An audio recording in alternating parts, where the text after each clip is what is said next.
Hello learners, welcome to our YouTube channel. I hope you are doing well.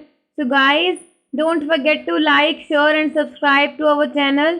And in case you like our content, please do recommend and share our channel to your family and friends. It would be very helpful for you in the future. If you keep supporting us, we will try to bring you more and more content on different subjects. So let's begin with the Indian economy class 12 chapter 5. We have already started this chapter in last class, human capital formation in India. So I will start with a quick revision of last class and then we'll continue forward. Human capital refers to the stock of skill, ability, expertise, education and knowledge involved in the people.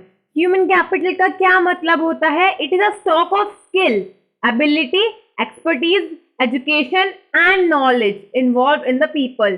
Human capital का मतलब होता है जिसमें stock हो. Human capital is a person who is have the stock of skill, ability, expertise, education and knowledge, which can be further used for development purposes, production purposes. So it is how human capital helps a country to grow more. What is human capital? Human capital in the first place is a form of competent people who have themselves been educated and trained as professors and other professionals. In other words, we need good human capital to produce human capital. क्या है human capital? Human capital are those human who are skilled or trained and they have the ability to produce more human capital. Thus, we need investment in human capital to produce more human capital out of human resources. Human capital का क्या काम है? Human resources जो किसी भी country में, society में available हैं, उन्हें human capital में convert करना. To get the full explanation of all these topics, you can watch the previous video of this chapter and the link for playlist is given in the description below. I have also completed the earlier 4 chapters of same book. You can also watch them too. And in case you want to download these notes, please join our Telegram channel. Link for Telegram channel is also given in the description, or you can search it on Telegram directly. Learn to explore. Okay. So there are some sources of human capital which are expenditure on education, expenditure on health. So and other than this, the firms spending on giving on the job training to their workers. So all these are the sources of human sources of investment in human capital. Also, importance of human capital formation in India helps India to provide education facilities, use of resources efficiently in the country. It also helps to control of population growth. It improves quality of life. It increases life expectancy, and through this, effective use of physical capital is possible. We have already done this thing, difference between human capital and physical capital. In case you want the full explanation, please watch the previous video. Now let's moving forward with the new topic. Human capital and economic growth means मानव पूंजी और आर्थिक वृद्धि, आर्थिक विकास भी कह सकते हैं. Economic growth means the increase in real national income of a country. Naturally, the contribution of the educated person to economic growth is more than that of an illiterate person. If a healthy person could provide uninterrupted labor supply for a long period of time, then health is also an important factor for economic growth. Thus, both education and health, along with other factors like job training, job market information, etc., increases an individual's capability to generate income. कौन से factors?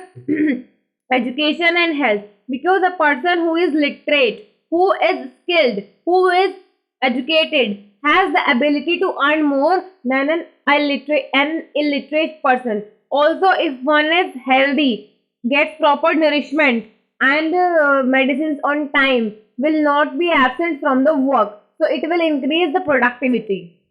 Thus, education and health are important contributing factors in income generation. Education provides knowledge to understand changes in society and scientific advancements. Thus, it facilitates inventions and innovations.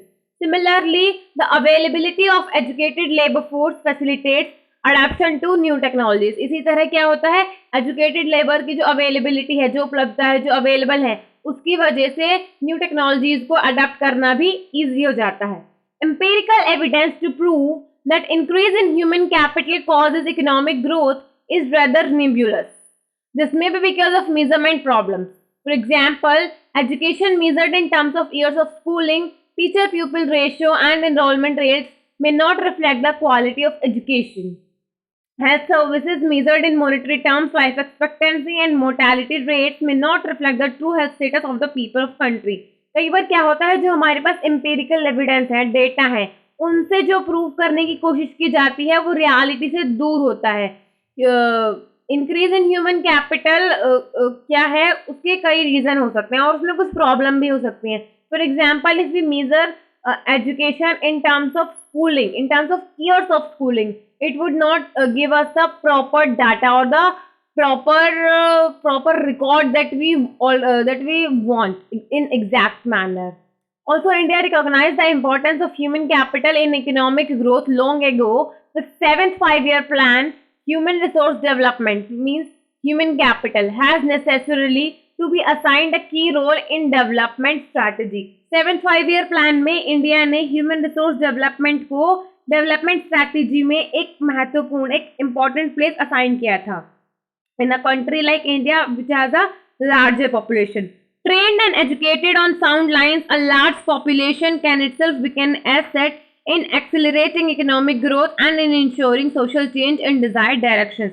किसी भी country के लिए अगर उसकी large population trend और educated है, it can become an asset, means वो उनके लिए संपत्ति, मतलब एसेट बन सकते हैं जो उनको हमेशा बेटर रिटर्न्स प्रोवाइड करने में हेल्प करेंगे, इकोनॉमिक ग्रोथ को इम्प्रूव करेंगे.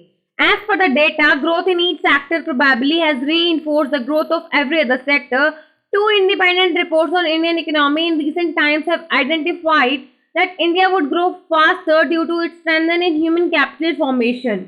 Deutsche Bank, a German bank, in its report on Global Growth Center, identified that India will emerge as one among 4 major growth centers in the world by the year 2020. It further states, our empirical investigation supports the view that human capital is the most important factor of production in today's economies. Increase in human capital are crucial to achieving increase in GDP. तो German bank की ये report क्या कहती है? This report is published by a German bank. ये क्या कहती है कि India will emerge as one among the 4 major growth centers up to 2020, and India is already at the 3rd position in terms of its GDP after US and China. Okay. World Bank in its recent report, India and the Knowledge Economy, Leveraging Strengths and Opportunities, this is the title of report, states that India should make a transition to the knowledge economy, and if it uses its knowledge as much as Ireland does, then per capita income of India will increase from a little over $1,000 in 2002 to $3,000 in 2020, means it will be thrice if India transforms itself into a knowledge economy. It further states, Indian economy has all the key ingredients for making this transition, such as a critical mass of skilled workers, a well-functioning democracy, and a diversified science and technology infrastructure. उसके लिए India में skilled workers, well-functioning democracy, diversified S&T infrastructure available भी है. Human capital and human development, तो क्या difference होता है मानव पूंजी और मानव विकास में, देखते हैं. These two terms sound similar, but they are not. Human capital considers education and health as a means to increase labor productivity. Human capital में एजुकेशन और हेल्थ को एक जरिया, एक मीन्स, एक साधन माना जाता है लेबर प्रोडक्टिविटी बढ़ाने का. However, human development is based on the idea that education and health are integral to human well-being, because only when people have the ability to read and write and the ability to lead a long and healthy life, they will be able to make other choices which they value. Human development में क्या होता है कि education और health इसलिए important है because it will enable the people to read and write and to identify the needs, to make them able to choose from different options. So human development is a more broader term. So this is the difference between human capital and human development. Human capital considers education and health as a means of increased labor productivity, while human development is based on the idea that education and health are integral to human well-being. In human capital, investment in education and health is considered to be unproductive if it does not increase output of goods and services. जबकि human development में क्या है, investment in education and health is productive even if it does not lead to higher output, चाहे higher output मिले या ना मिले, but it is productive in human development perspective. Human capital treats human beings as a means to an end, the end being the increase in productivity. In the human development perspective, human welfare should be increased through investment in education and health, as every individual has a right to be literate and lead a healthy life. क्योंकि क्या है, health जो है individual के लिए इतनी important है, individual life के लिए इंपॉर्टेंट है, और राइट टू लिटरेट और lead a healthy life is a human right. It is considered as a human important basic right in human development perspective. Now see the state of human capital formation in India. In case you haven't understood anything, आप कुछ पूछना चाहते हैं, आपको कोई doubt है, you can ask in the comment section, or in case of any query, or even if you want to ask question from any other chapter, please ask. You are welcome. Now moving forward, India is a federal country with a union government, state governments and local governments, where municipal corporations, municipalities and village panchayats etc. perform their functions at various levels. The Constitution of India mentions the function to be carried out by each level of governance. Accordingly, expenditure on both education and health are to be carried out simultaneously by all the three tiers of governance. Expenditure on education and health makes substantial long-term impact and they cannot be easily reversed. Hence, government intervention is essential. Individual consumers of these services do not have complete information about the quality of services and their cost. In this situation, the providers of education and health services may acquire monopoly power and are involved in exploitation. The role of government in this situation is to ensure that private providers of these services adhere to the standards stipulated by the government and charge the correct price. क्या जरूरी है कि health और education जो कि primary needs हैं सभी की, तो उसमें गवर्नमेंट का इंटरफेयर हो. The role of government ensure private providers of this services adhere to the standards stipulated by government and charge the correct price and not the price of their choice.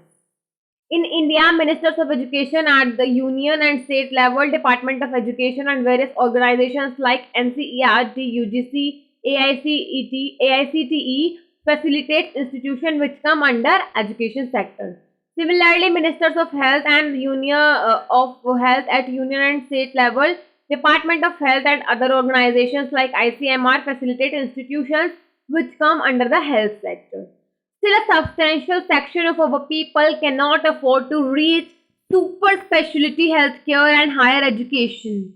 Furthermore, when basic education and healthcare is considered as a right of the citizens, then it is essential that the government should provide education and health services free of cost for the deserving citizens and those from socially oppressed classes.